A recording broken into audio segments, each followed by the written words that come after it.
So welcome to the Python data analysis project. So this is actually the analysis project we mentioned in the Power BI tutorial. Now, in the Power BI tutorial, we mentioned that we are using a clean data set because we have already performed a thorough analysis on the data set using Python. Now, as you can see, this is actually the data set we actually use for our Power BI tutorial, which is called the claims data set CSV file. Now, as you can see that this is actually the data set we perform thorough cleaning on. All right, we just saved it and then use it for our Power BI tutorial. Now, in this tutorial, we are going to be explaining how we actually work on this project, okay? So the link to the data set and the Python file will be added in the video description. So you can just go ahead and download them and then work along. So this is the project we are going to be building on, okay? So as you can see in this project, we performed a lot of analysis. We also did customer segmentation where we segmented the customers into three different groups, which are the frequent shoppers, the discount seeker, and the high value customers. So we performed our customer segmentation and we did a lot of analysis like time series analysis and the rest of them. All right. Now let's just go ahead and get started. Now, the first thing we did here was write a HTML code. Now, this is not actually necessary, but you can just go ahead and edit this code if you want it added to your Python file.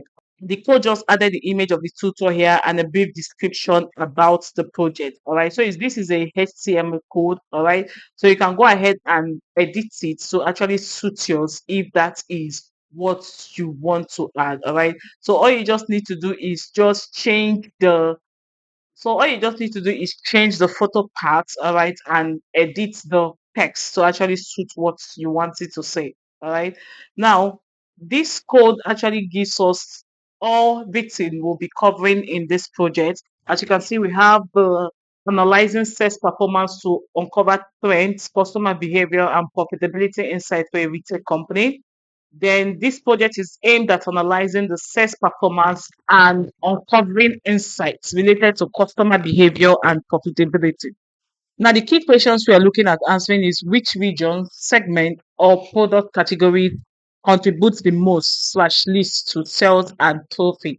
What are the trends in sales and profit over time? This is what we answered using our time series analysis. Why year over year time series analysis and rolling time series analysis. The next thing is how does discounting affect profit margins? So we look at how discounting affect profit margins across the different states the retail store is actually operating in. Are there shipping delays impacting business performance? So we look at the average shipping period, all right, to know how shipping delays are actually affecting the business performance. Can we segment customers based on purchasing behavior? So we segmented customers into three different categories using K-means. Okay, we segmented customers using into three categories. We segmented them into the frequent shoppers, we segmented them into the distant seeker, and we also segmented them into high value customers. Now let's get started. So the first thing we did here was importing the necessary libraries. So as you can see, we imported pandas as PD, we imported numpy as MP for our mathematical manipulation. We imported matplotlib. This is for our visualization. We also imported cborn as SNS. This is also for our visualization. Then we imported Missino as MSNO. Missino is actually a library that is used to visualize missing values. It actually shows the pattern of missingness in your data set. All right. Now let's go to our missing null. As you can see, this is what the missing null is like. So it shows the different columns we have in our data set, and it also shows the different rows we have in our data set. We will also explain this further as we move ahead. Now, the next thing we did was importing our data set. Okay, so to import our data set, we use the and that's dpd dot read. Okay, now the first thing we did was we declared a variable here which we call df. So you can actually call your variable anything. It could be df, it could be whatever you want to call it.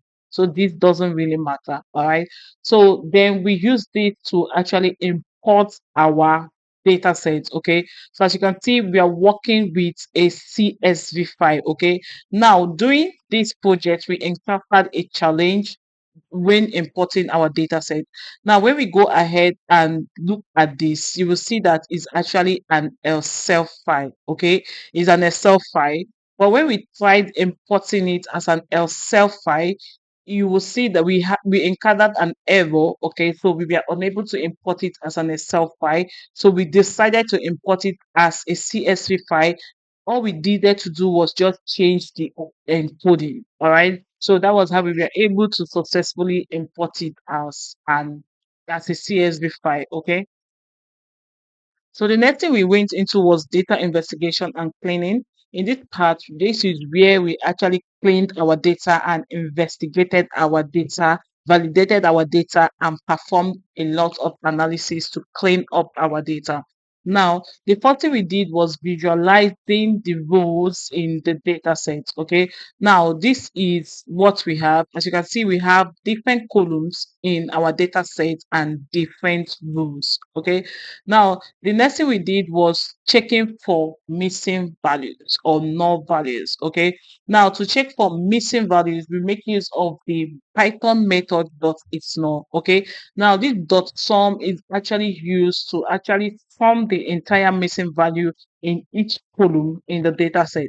Now, when you look at this, you see that we do not have any missing value in the data set. All right. So we went ahead to run this and move ahead. Now, the next thing we did was checking the shape of the data set. Now, what does checking the shape of the data sets mean? When you're checking the shape of the data set, you're trying to know how many columns and rows are there in the data set.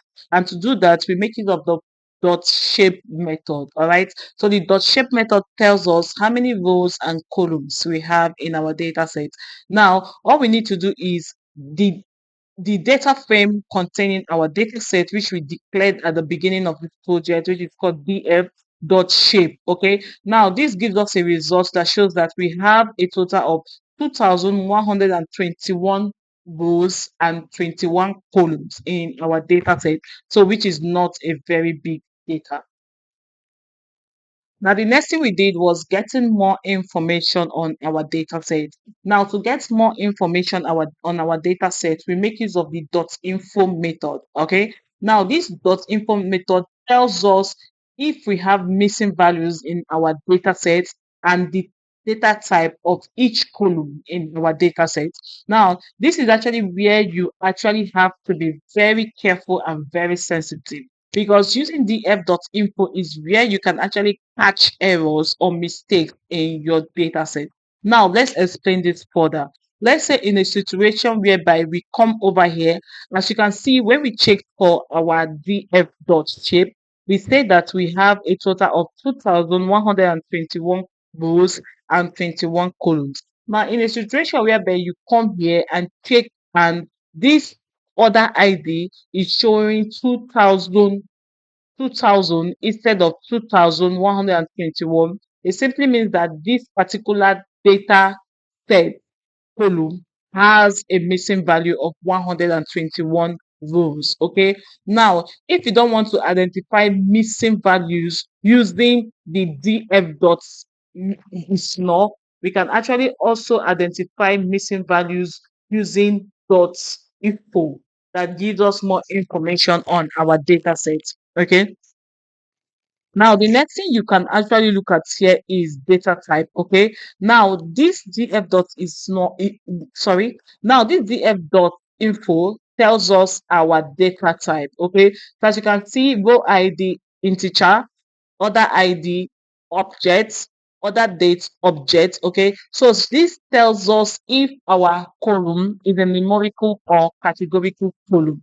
Now, this is where you have to be very careful and study each column in your data set thoroughly. This will help you to know columns in your data sets that are not in their proper data type. So this is when you have to convert them to their appropriate data type using the types. Okay. Now let's go ahead and analyze this thoroughly.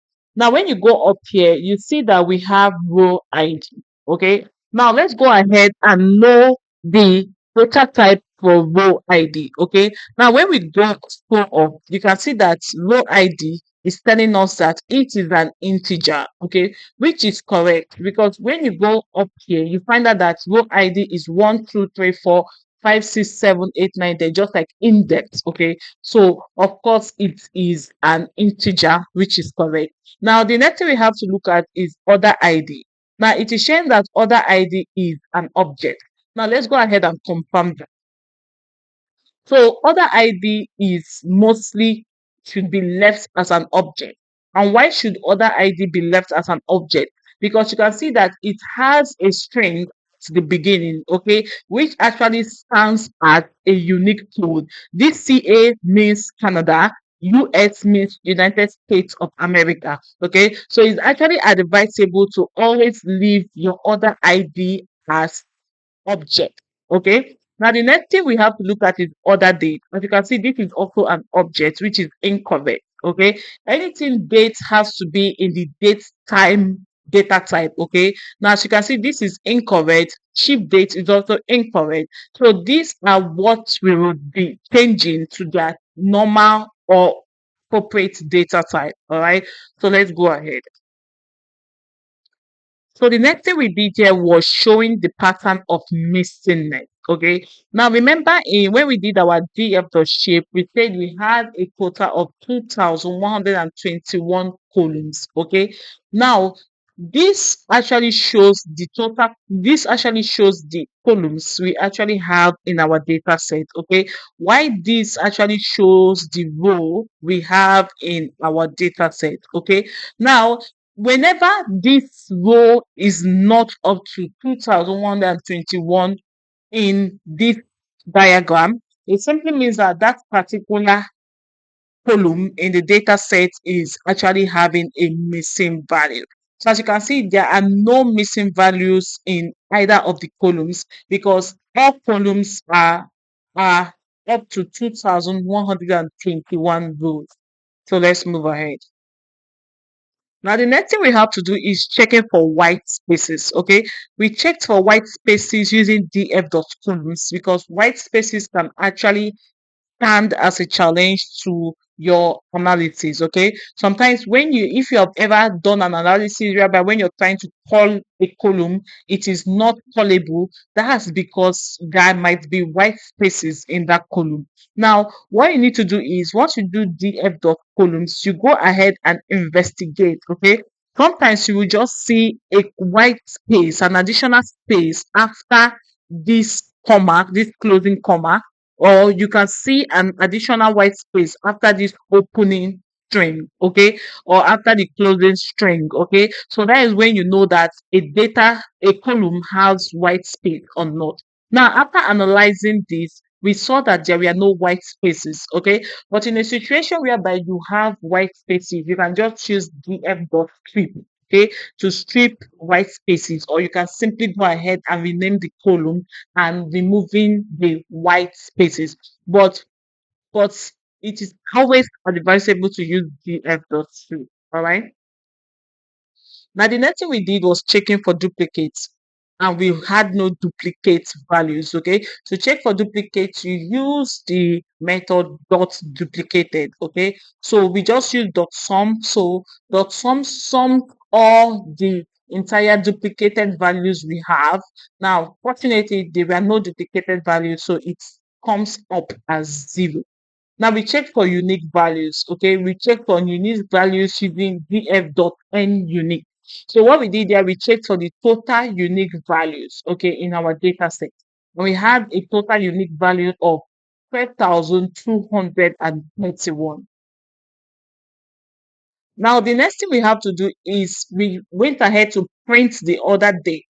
This is to know the format in which the date is in to ensure that the date is in similar format across all columns, which is correct because the date is actually in similar format across all columns.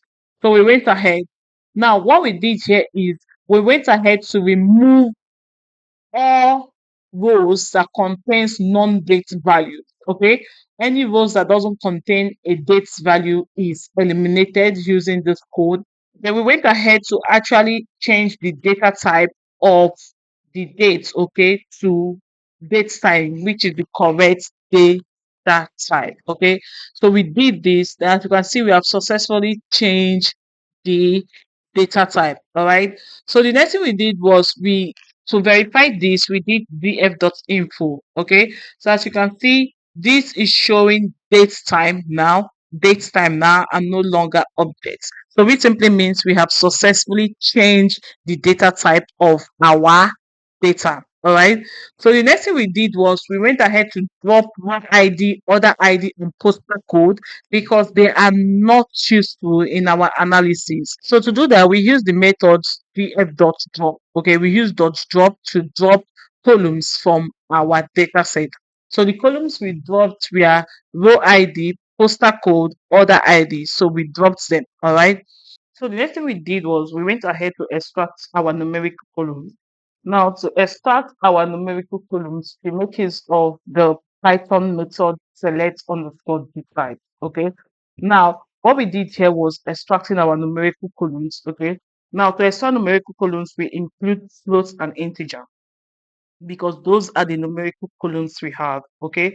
Now to do that, we went ahead and run this code. So once we ran this code, we had these numerical columns. So we had these numerical columns extracted, okay, which are our row ID, postal code, sales, quantity, discount, and profit. All right. So as you can see, we actually dropped some. I think we have to just run this from the beginning.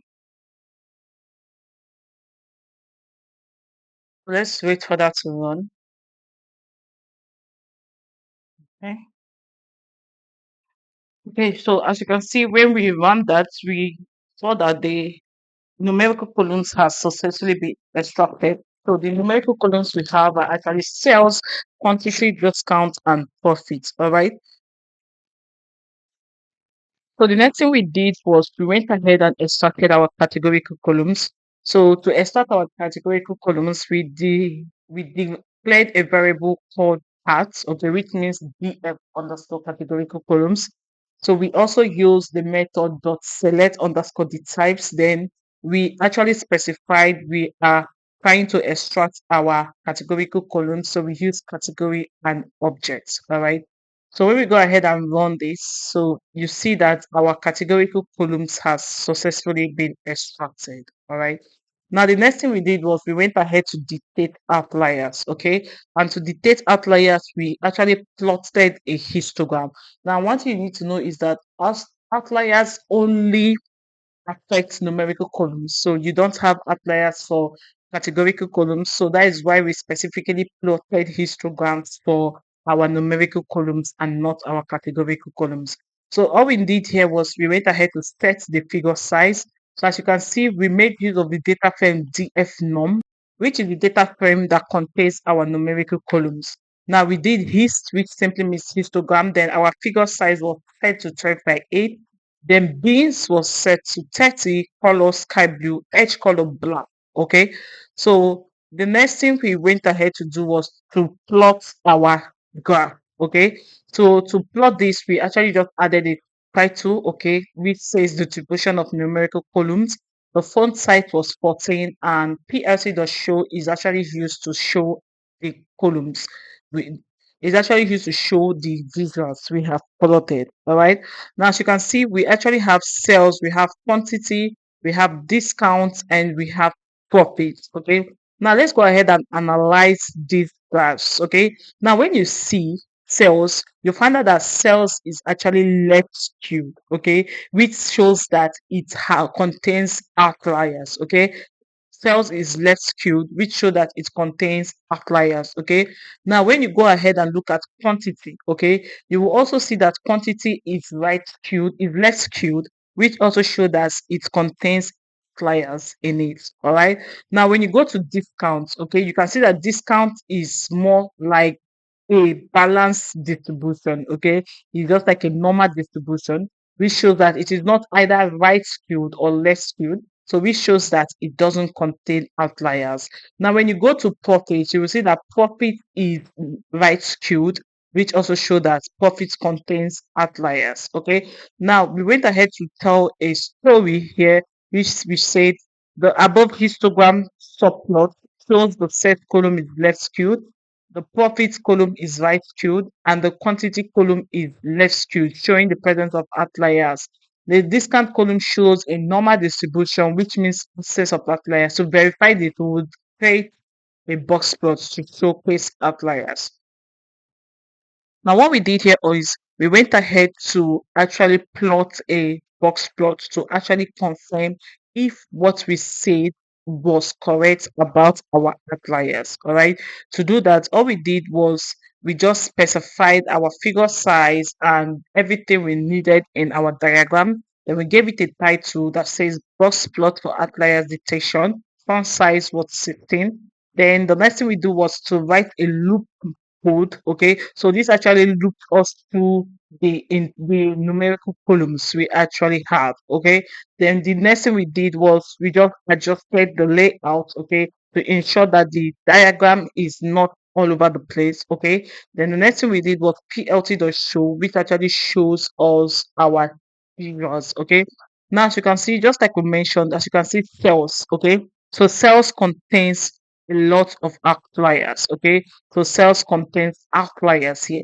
Now, these outliers in cells could actually be a situation whereby a customer actually purchase, okay, a high volume of items compared to normal. Okay. Now, so these are the outliers that we are having here. Okay. Now, this is also the bus plot for quantity, which shows that we also have outliers in quantity. Now, we also discount, which shows that there are no outliers in discount. Then profits, which shows that we have outliers that falls below the discount level and above the discount level. Okay. Now, this could actually mean a situation where the company made zero profit, okay, or had a great loss, okay, or when the profit made or when the company made an outrageous profit. Okay. The one thing when working with sales data is you're unable to tell if these are actually errors, okay, if the outliers are errors or if they are just trends. Okay, if there are errors or if they're just trends. Okay, that's one thing about working with sales data. So when working with sales data, I always advise not to handle outliers. Okay, not to eliminate outliers, like maybe dropping the outliers or handling them using Z-score or IQR. Okay, I just advise that we visualize it or cap the outliers instead. Now, what we did here was we went ahead to cap the outliers. Okay, to avoid and control, okay, their effect, okay, on our analysis. All right. Now we made a comment here. The reason for this, we say outliers have been successfully capped. The reason for visualizing outliers instead of handling them using IQR or Z-score is because this is a fair analysis. Some extreme values like very high sales or profits might represent important customers or trends rather than error. Winsorizing or capping is safer option because we are not certain if the outliers are error not or not. So we moved ahead to data validation. So we validated our categorical columns using dot value underscore counts. Okay. We validated our categorical columns and also validated our numerical columns. Now, the next thing we went ahead to do is data standardization. Okay. Using standard scale. So what is the reason for standardizing our data? So we standardize our data because we are trying to perform cluster analysis. We're going to use K-means to perform customer segmentation. All right. So that is why we actually standardized our data. Please note that standardized data are not used for exploratory data analysis. You don't use your standardized data for exploratory data analysis. Okay, you actually use it for building models or use it for clustering or segmentation. Okay, so you don't use your scaled data for performing exploratory data analysis. It is not suitable. Okay, now the next thing we have to do is we went ahead to move to our exploratory data analysis. Now we wrote a note here. We say we have two data frames for the numerical columns, the standardized data frame and the DF data frame. Okay. Now let me explain that. As you can see, when we actually scaled our data here, we actually declared a new data frame for our new numerical scaled data, which is called our DF norm scale. Okay, so this is actually where we put, okay, our standard scalar into. Okay, so we declared a new variable called our DF norm scaled. Okay, this is where we fit, okay, our standard scalar into. Okay, now we have two data frame for our numerical columns.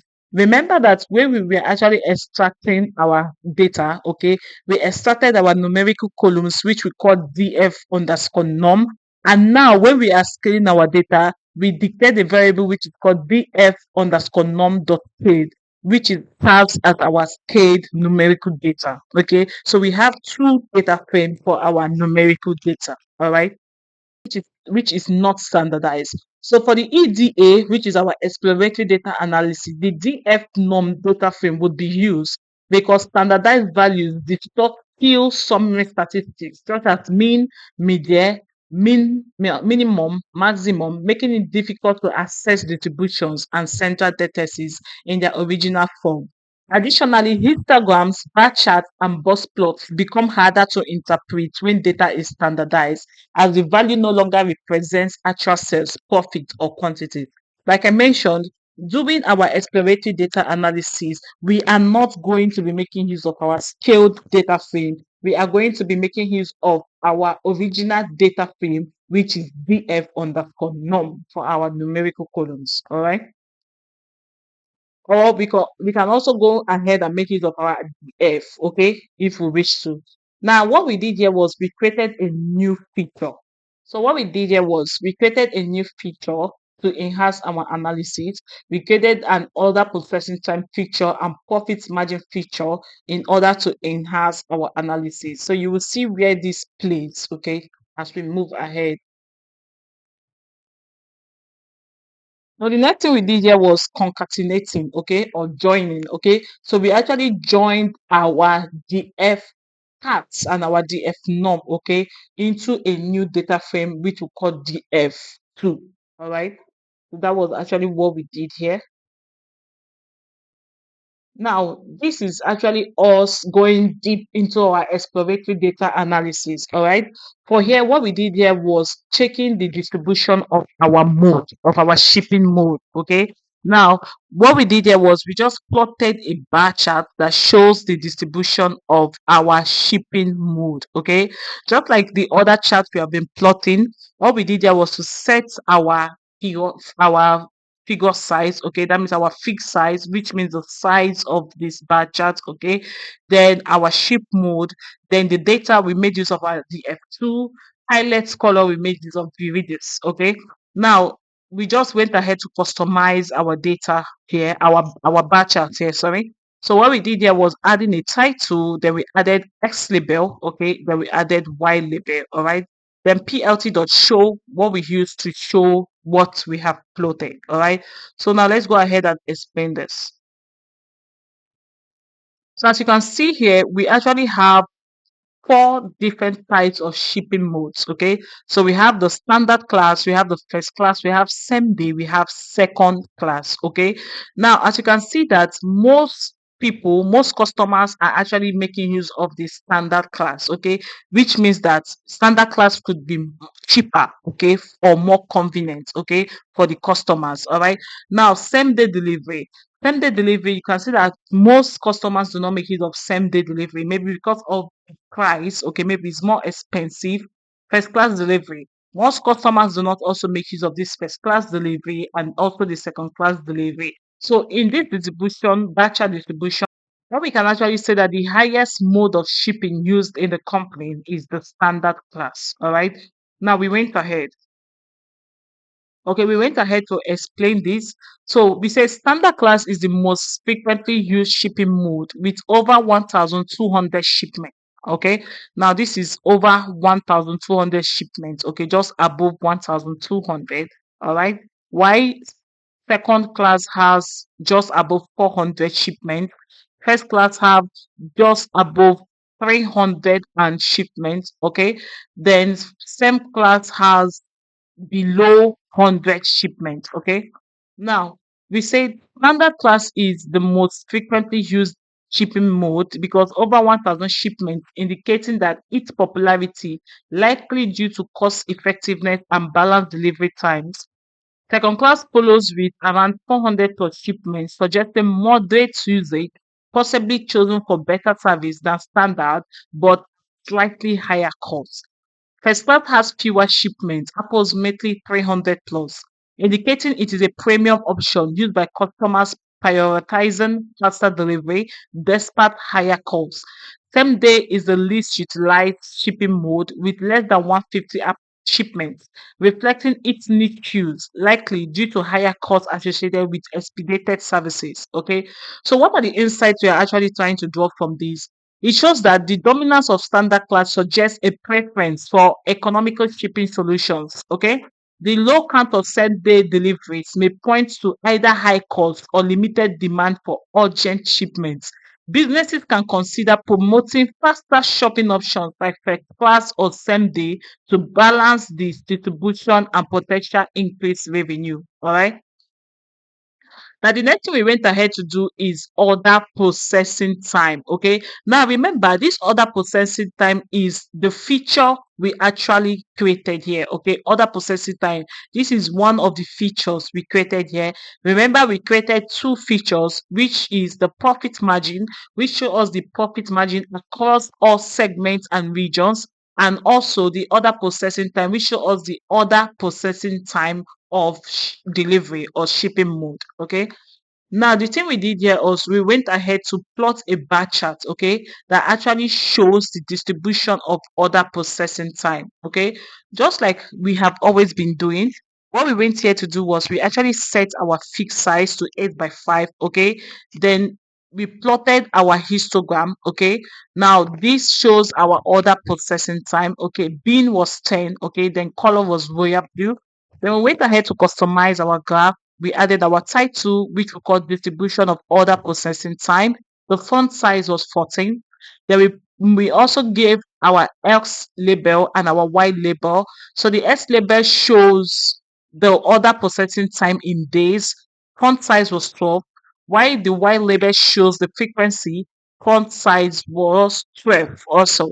Then we also set our grid. Okay, so this is what we call grid. All right. So this is our grid. This is our X label, okay, and this is our X label, okay, and this is our Y label. All right.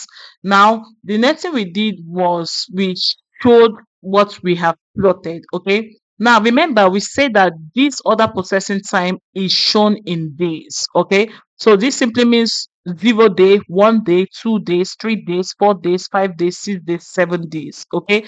Now when you look at the highest days, processing days, you find out that typically orders are processed within 4 to 5 days. Okay, so this you could also represent the standard processing time. Okay, which shows that orders are processed typically within 4 to 5 days. Okay, now when you look at this now within 0 to 2 days, okay, you find out that some orders too are processed within 0 to 2 days. This could actually be orders that fall within same day delivery or first class delivery. Okay. Now, when you go at 5 to 7 days, okay, now you will see that from when you go to 6 to 7 days, you will see that some orders are also processed within 6 to 7 days. Okay. This could actually be delayed orders, okay, or orders that were processed late due to some reasons, maybe inefficiency of the delivery team or inefficiency of the packaging or processing team. Okay. Now let's go ahead and see the story we wrote on that.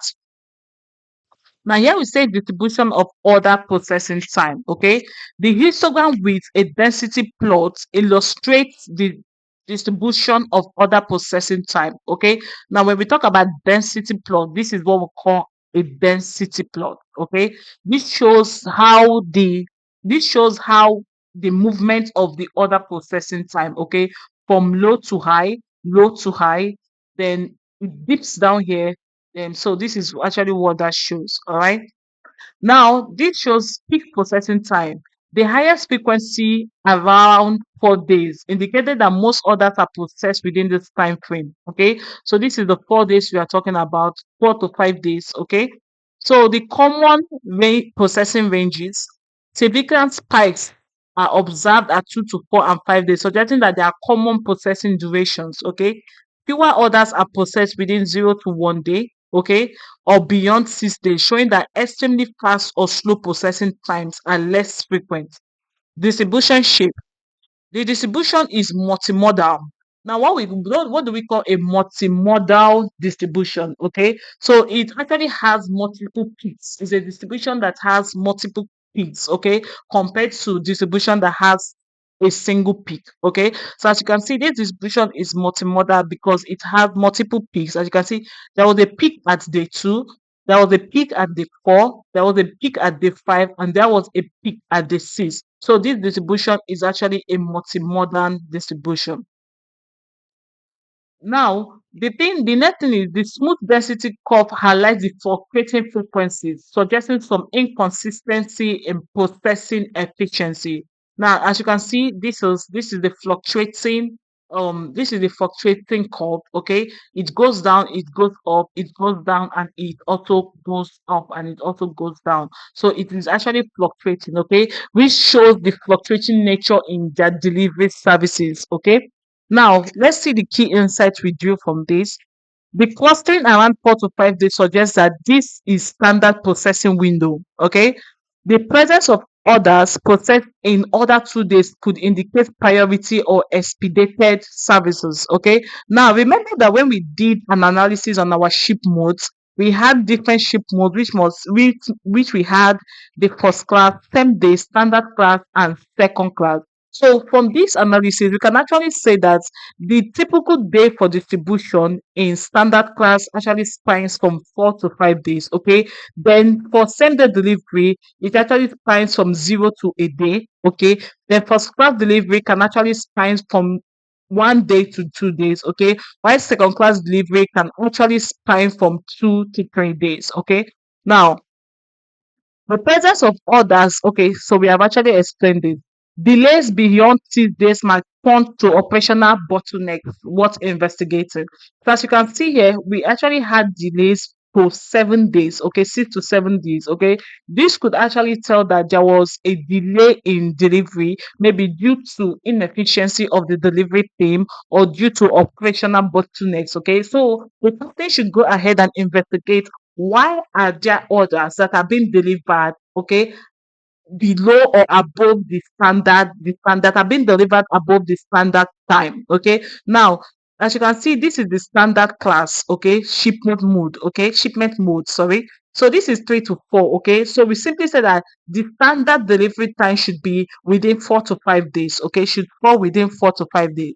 Now the company should investigate why are they having deliveries that are actually falling within 6 to 7 days. That means falling outside the standard delivery time. Okay, as you can see, the standard delivery time is the shipping mode with the highest dates, okay, required to actually make the delivery. Okay, now any date that falls outside the standard delivery time needs to be investigated. Why are there orders that are being delivered beyond 5 days, that are being delivered on the sixth day, that are being delivered on the seventh day? So this needs to be thoroughly investigated to know where the problem is coming from. Is it coming from the delivery team or is it coming from the packaging team? Now let's move ahead. Now the next thing we actually did here was we created a visual to show a bar chart to show our average processing time. So remember that this average processing time is also part of the new feature we actually created. Okay. Now to do that, we actually went ahead just like before. We created our figure size. Okay. Then we used our region. Okay, and other processing time. Okay, we grouped by region. Okay, and other processing time. Then we customize by adding our title, our X label, Y label, and X sticks. Okay. Then grid, and we showed this diagram. So let's go ahead and see what we did here. Now, as you can see in the region, we have central region, we have east, we have south, and we have west. Okay. Now, this is the average processing time for each of these four regions. Okay. Now, as you can see, the region with the highest average order processing time is the south. Okay, so it simply means that deliveries in the south actually take longer time. Okay, maybe due to distance. Okay, but when you check it, you will find out that it still falls under 4 days. Okay, 4 to 5 days, which is also the standard processing shipping mode. Okay, now the next is followed by central, okay, then followed by west, then followed by east. Okay, now the region with the fastest average order processing time is actually the east. Okay, so it means that deliveries to the east are actually processed faster compared to other regions like central, south, and west. Okay, so deliveries in the east are processed in less than 4 days. Okay, so make people that make orders in the east, maybe they use the standard processing time, they end up getting their orders within 3 days. Okay, or within 3.5 days or so. All right, so let's go ahead. So the explanation we gave here is we said this bar chart shows the average order processing time across four regions: central, east, south, and west. The south region has the highest average processing time, around 4 days, while the east and west regions have slightly lower averages. The difference suggests potential regional inefficiencies or variation in operational processes. Okay. Now, the next thing we did here is we just looked for the total count of segments, okay? The total count of segments, okay? So we did for segment, we had consumer, corporate, home office. Okay, we have three segments. Okay, now the consumer has a total count of 1,113. The corporate has a total count of 646, and the home office has a total count of 362. Okay, so this shows that the customers of this retail company are divided into three different segments. Okay, consumer, corporate, and home office. Okay, now, this can actually give us an insight to let us know that most of the customers of this retail company is actually individual consumers compared to corporate organizations and home offices. So now let's go ahead. Now we made an explanation for that, and we said from the above table we have a total of three segments. The customer segment has a total of 1,113, which shows that most of the customers are consumers or private individuals. Corporate segments have a total of 646, which shows that a reasonable number of sales come from corporate organizations or institutions. The lowest segment is home office. All right. Now let's go ahead. So the next thing we did a count, okay, of each segment, and we visualized it using a pie chart. Okay. Now when you look at this, you see that the home office segment has a total of 17.1%. The corporate segment has a total of 30.5%, and the consumer segment has a total of 52%. Okay, so this pie chart is just representing the percentage of each segment. Okay, so when you sum it together, it gives you a total of 100%. Now we went ahead to write an explanation on this. The pie chart shows the distribution of each segment. The consumer segment holds the largest share at 5.5%, followed by the corporate segment at 30.5%, and the home office segment with the smallest share of 17.1%. This indicates that consumer sales dominate compared to other segments. Okay. Now, the next thing we did was we looked for this subcategory. We did a value count on the subcategory to know the unique categories we have. Okay. Now, here we have four categories, which are the furnishings, the chairs, tables, and bookcases. Now, from this, we can see that the furnishings actually have a higher number compared to other subcategories. All right. Now, we plotted a bar chart to actually show this properly. Now, as you can see, this is for the furnishes, this is for the tables, this is for chairs, and this is for bookcases. All right.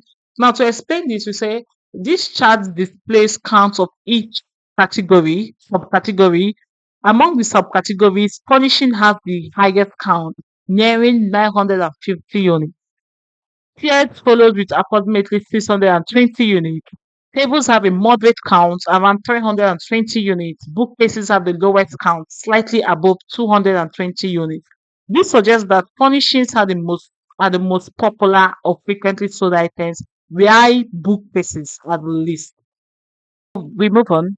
So the next thing we did here was we visualize the sales and profit trends over time. Okay.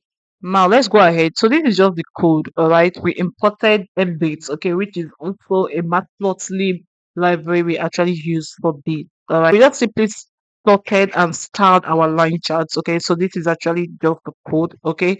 Now, so this shows the amount. Okay, and this shows the dates. Okay, the year. Okay, so we have a legend here that shows profit and sales. So we show that the blue lines are for sales, while the red lines are for profits. Okay. So as you can see, when you go ahead and actually look at this now, you can see that for sales, right, there is a lot of peaks in sales. Okay. Now we can actually notice a lot of trends here. Okay. Now when we look at the end of this is 2013. Okay. This is 2014. This is 14 December. Okay. Now, when you look at 2014 December, you see that there was a peak, okay, in sales. Okay. Maybe this could be maybe due to the festive period of promos that the company actually runs within the end of the year. Okay. So from December, okay, there was a peak. There was also a peak in September, but the highest peak for 2014 occurred in December. Okay. Now, when you go through here also and look for September, there was a peak in September, and there was also a peak in December. Okay, now there was a peak in sales on the end of 2014, and there was a peak in sales on by the end of 2015. Now, when we go ahead and look for this, we also say that this is actually the same thing for 2016 ending of the year. There was a peak in sales. Okay, now, when you go ahead to 2017 and look at this, you find out that this is also the same thing for the end of the year. There was a peak in sales. Okay. Now, when you look at this, okay, for the profit column, you find out that during the beginning of 2014, okay, there was a low discount. Okay. You find out that during the end of March 2014, there was a loss. Okay, so this one actually falls below 20. This one actually falls below 0%, which indicates a loss. Okay, so the same thing happened for March. Okay, as you can see, there was a loss. Okay, there was a loss. Okay, now in March 2015, there was a significant loss. Okay, in the company. So as you can see, this one actually falls way below minus 2000, okay, indicating a loss. Okay, so when you go ahead, so what this actually tells that in as much as there are several peaks in sales, okay, in this company, okay, it doesn't equate to profits. Okay, now that they're making a lot of sales doesn't mean they're also making a lot of profits. Okay, so it also shows that this doesn't equate that high sales do not equate to high profits. This could be maybe due to discounts, okay, or maybe also due to the high running or processing costs. All right. So let's go ahead. Now we went ahead to write a story for this and we'll say this sales and profit trend analysis line chart illustrates fluctuations in sell blue line and profit red line from December 2013 to early 2018. Key observation: sales trend blue line. Sales shows frequent high, with some peaking over $10,000 around late 2015 and late 2017. There is no noticeable growth trend over time. Sorry, there is a noticeable growth trend over time, especially in later years. Okay, profit trend. All right. So profits remain relatively stable, but with occasional sharp declines, losses dropping below minus 2000 in certain periods. Now, these are the periods we are talking about when there were losses dropping. There were when the profits was actually dropping below 2000. dollars, minus $2,000. Okay. Now, despite high sales sparks, profit do not always correspond proportionally, indicating potential issues like high cost production or operational costs, discounts or returns, seasonality patterns. First spark tends to occur around end of the year period, likely due to holiday seasons. Profit volatility during this spark suggests aggressive discount strategies or operational inefficiencies. Now we went ahead. Now for this, we actually plotted a bar chart, a bar chart that actually shows total profit and category. All right. So like what we always do, always simply went here is just plotting our figure size. Okay. We group by subcategory. Okay. Then we added our labels. Okay. And title and else labels, and we showed our diagram. Now, as you can see for tables, okay, this is the subcategory we have: tables, bookcases, furnishes, and chairs, right? So for table, we actually had a total of minus 17,725.48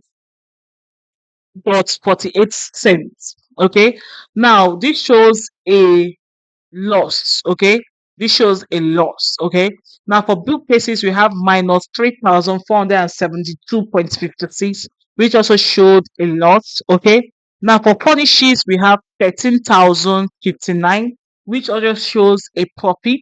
Then for chairs we have 26,590, which shows a profit. Okay, so it shows that the profitable subcategories we have in this company are just the chairs and the furnishes. Okay, so which goes a long way in telling us that bookcases and tables are not profitable. All right, now we went ahead to explain this. Okay, we said that this total profit by subcategory horizontal bar chart breaks down profits for tables, bookcases, and furnitures and chair. Top performer. Chair leads with the highest profit of 26,590, indicating strong sales and effective cost management.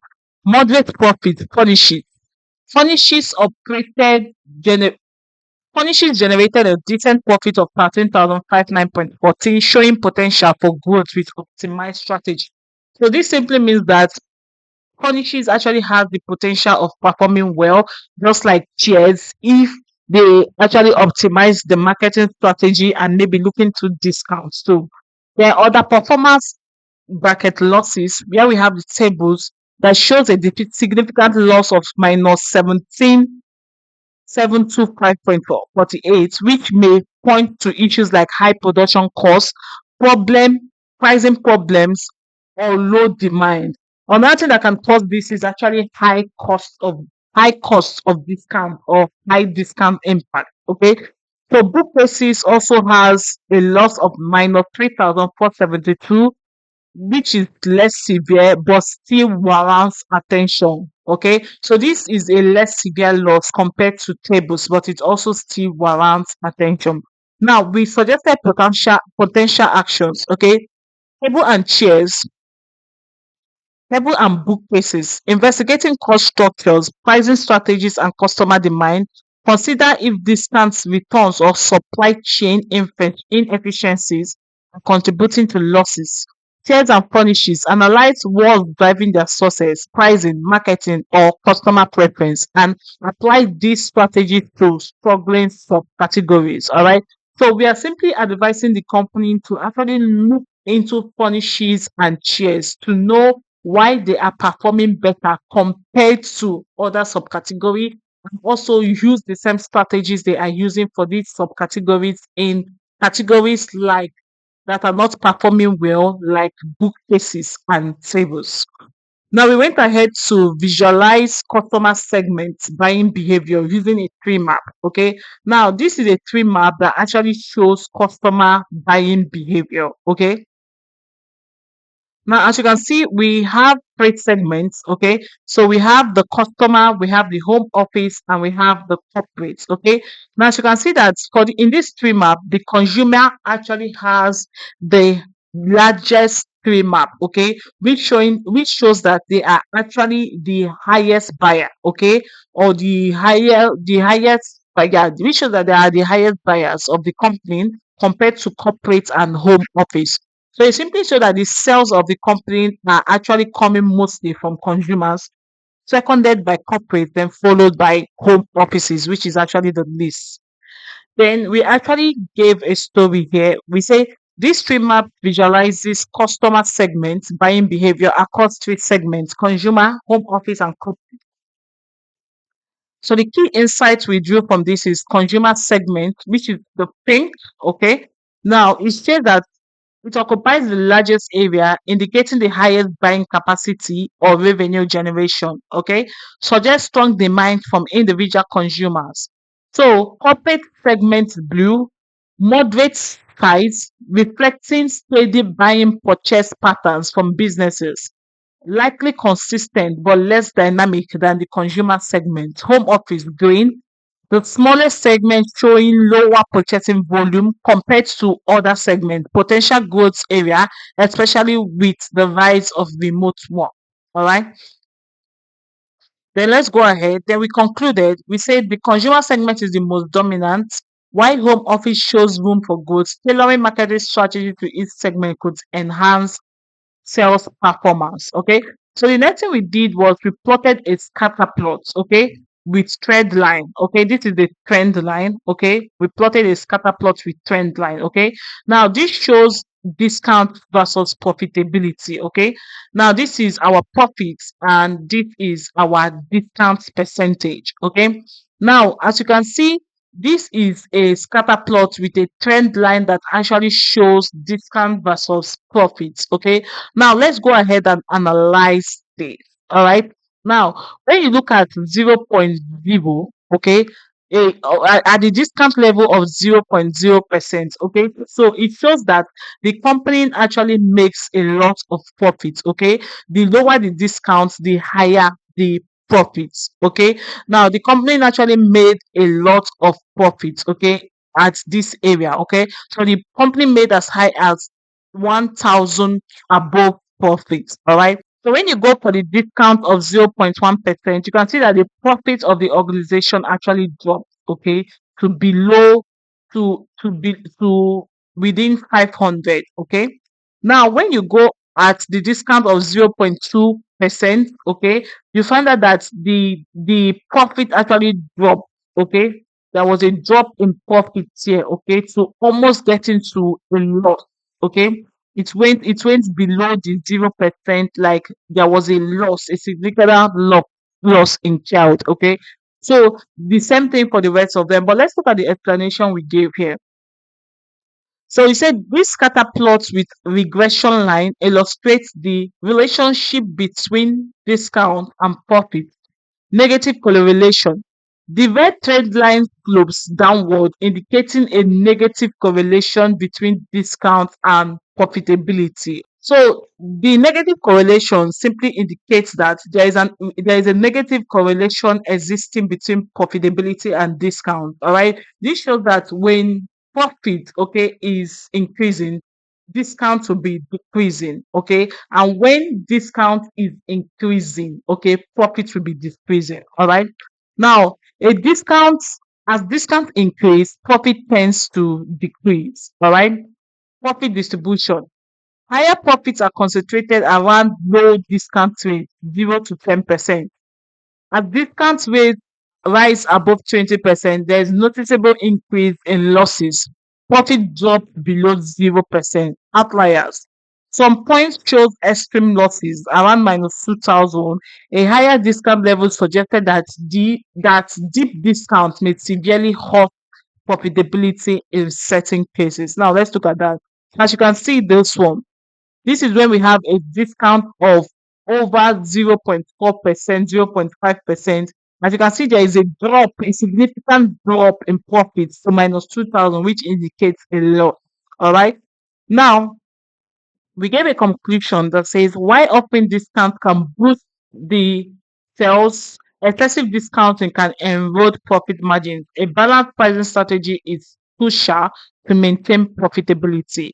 Now, the next thing we did was we plotted a box plot, okay, to show shipping mode impact on delivery time. This is a box plot that is showing the impact of shipping mode on order processing time. All right. Now, when we go ahead and look at this, okay, we see that the box plots visualize the impact of different shipping modes on order processing time in days. Okay, so these are the days 0, 1, 2, 3, 4, 5, 6, 7. Okay. Now the key insight you're able to draw from that is order processing time by shipping mode, same day, fastest processing within a median of 0 days. Okay.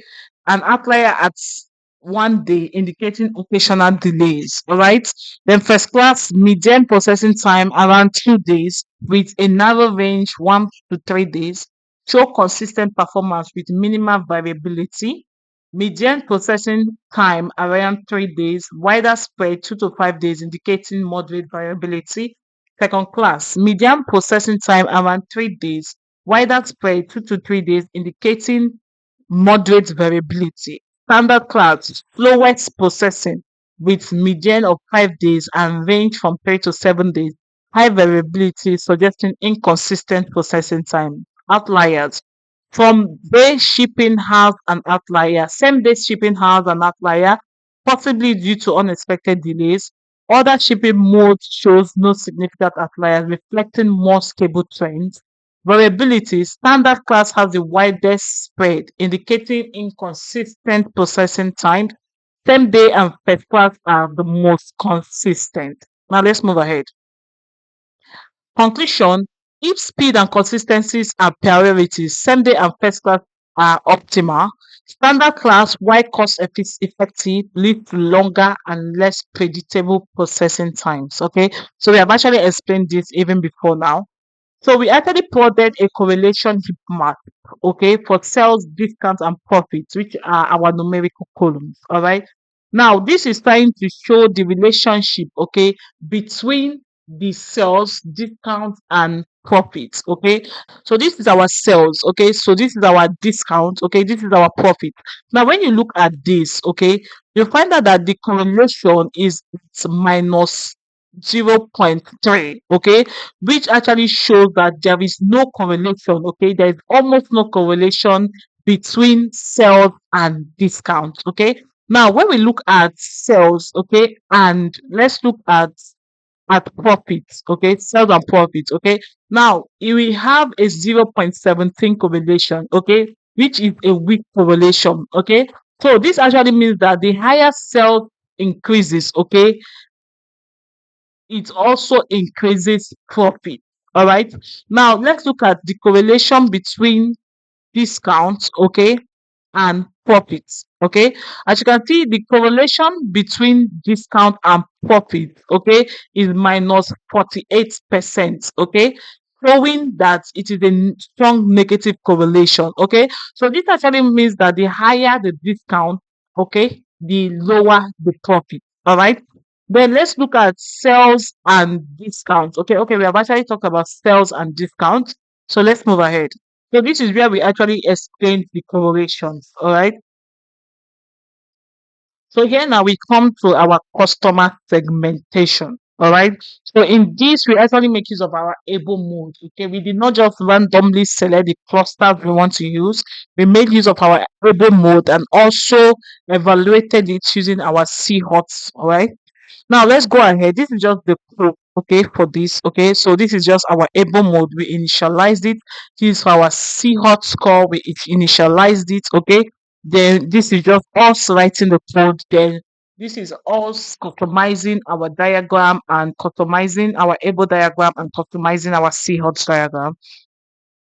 So remember, for this particular visual, we make use of our DF norm scaled column, not our DF norm column, because we are going to make use of our scaled data set of our because we are going to make use of our scaled data frame for this. All right. So let's go ahead and move on. Now, when you look at this able method, okay, now we use able method to actually determine the optimal clusters, okay, that is suitable for our data set. All right. Now, when you look at this, okay, you find out that the able actually formed as three. Okay, the able actually formed at three. All right, this simply means that the optimal clusters, okay, we should plot for our customer segmentation is three. Okay, now let's go ahead and look at our C hot score. Okay, for optimum cluster.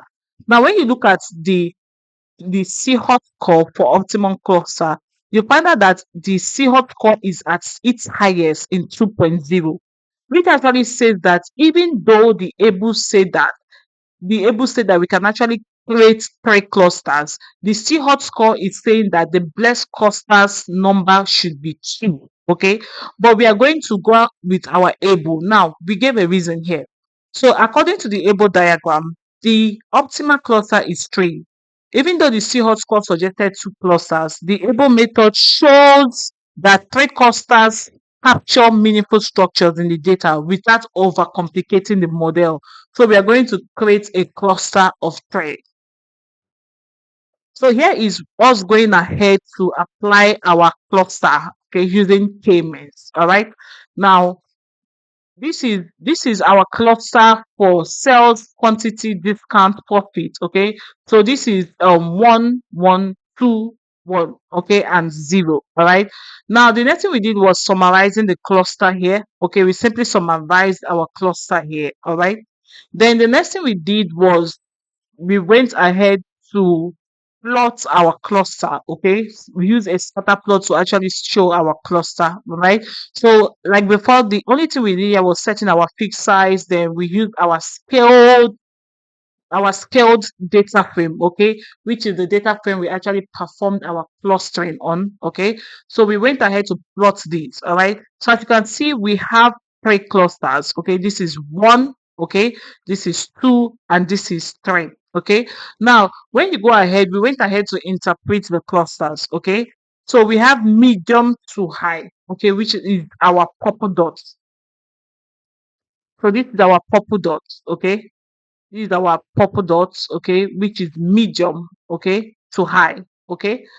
So this simply means that mostly positive with a few outliers in negative profit. Okay, so these are the outliers we have in negative profits. Okay, these are the outliers we have in negative profits. Okay, now this cluster likely represent profitable high value customers. They generate good sales and positive profits, although some may occasionally cause losses, probably due to discount, high costs, etc. Now, cluster one is our deep thought. Okay. So this is our C thought clusters. Okay. So this is actually segmented at zero. Okay. It's actually concentrated at zero. Okay. So these zero segments, this segmentation around zero or clustering around zero actually shows ability. Okay. Of frequent patterning. Okay. Now let's go ahead and see the insight we do from that. So this shows low to moderate, positive or clustered near zero. These are steady, low-risk customers. They contribute moderately to sales and maintain stable profit margin. They could represent small, consistent buyers. Okay. Now we have our cluster two, which is our yellow dots. Okay. So this is our cluster two.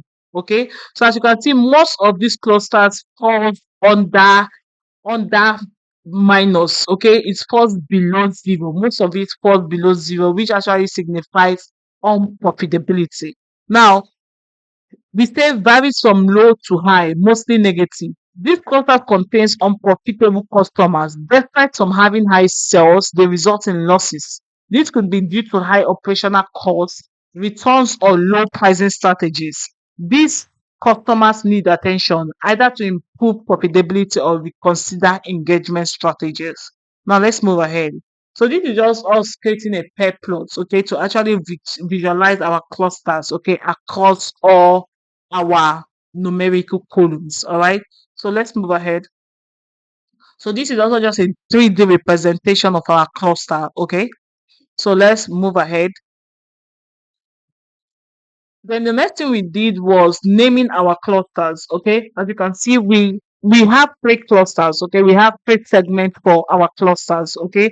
So we just simply named them. Okay. So we simply say that we simply name them our frequent shoppers, discount seekers, and high value customers. Now let's go up here. As you can see, this cluster zero represent our medium to high. So we call them our high value customers. Okay. Then our T dots, okay, which is our T dots here, shows medium to high. So we low to moderate. Okay. So we call them our low value customers, okay, or frequent shoppers. Then our yellow dots, we call them our discount seekers, okay. So there might be customers that actually patronize the company only when they are giving high discounts, okay. So we went to performing advanced analysis. So we perform time series analysis, we perform rolling average and moving trend analysis, and we perform year over year time series analysis. Now, we actually perform this rolling time series analysis to actually identify monthly slash quarterly trends in our data sets. Okay. Now, this is our monthly sales trend. Okay. Time series analysis. Okay. As you can see here, it actually shows the movement of sales. Okay. Across various months. Okay. In the years. Okay. So, as you can see here, this is actually our baseline sales. Okay, our baseline sales. This is the inception of the company.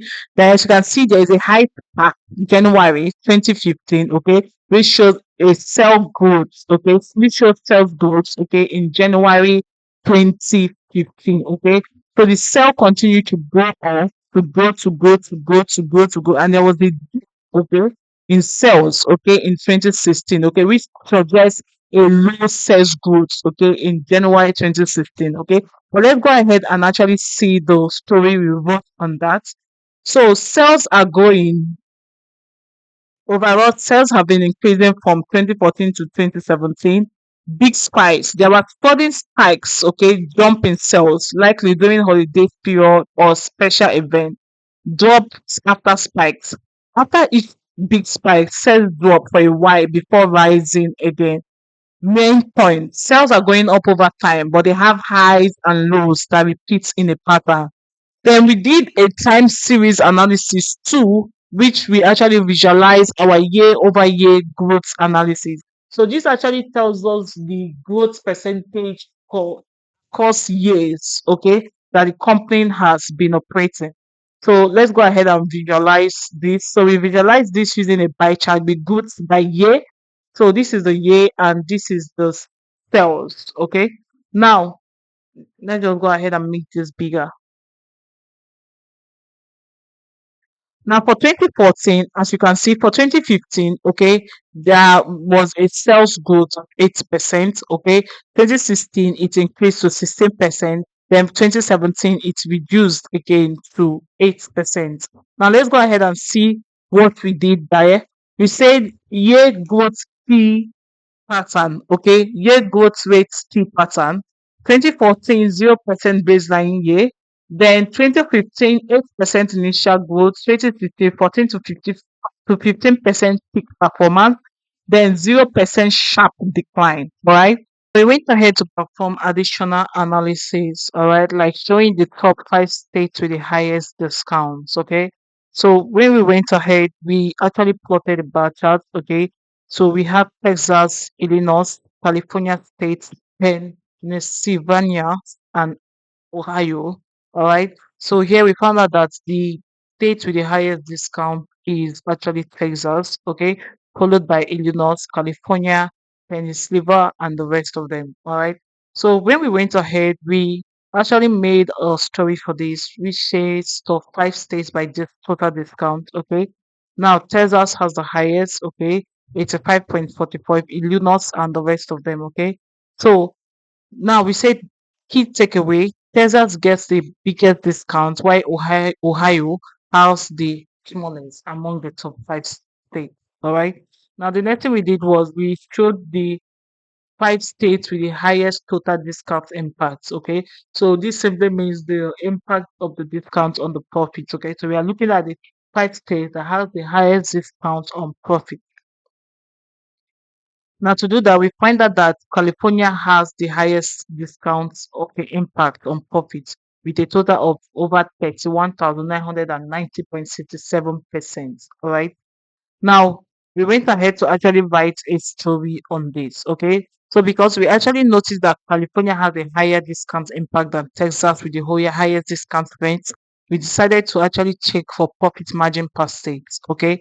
Now, to check for profit margin per state, so this is it. So, we checked for the profit margin per state. So, District of Columbia is 36%, okay, profit margin. So, when we reach Texas, let's check for Texas. So we see that Texas has a profit margin of minus 35, okay, which is actually understandable because it gets the highest discount. Okay. Now let's go to we now did a self discounts and profit by subcategory. So this shows us the sales, the discount and profits for each category. Okay.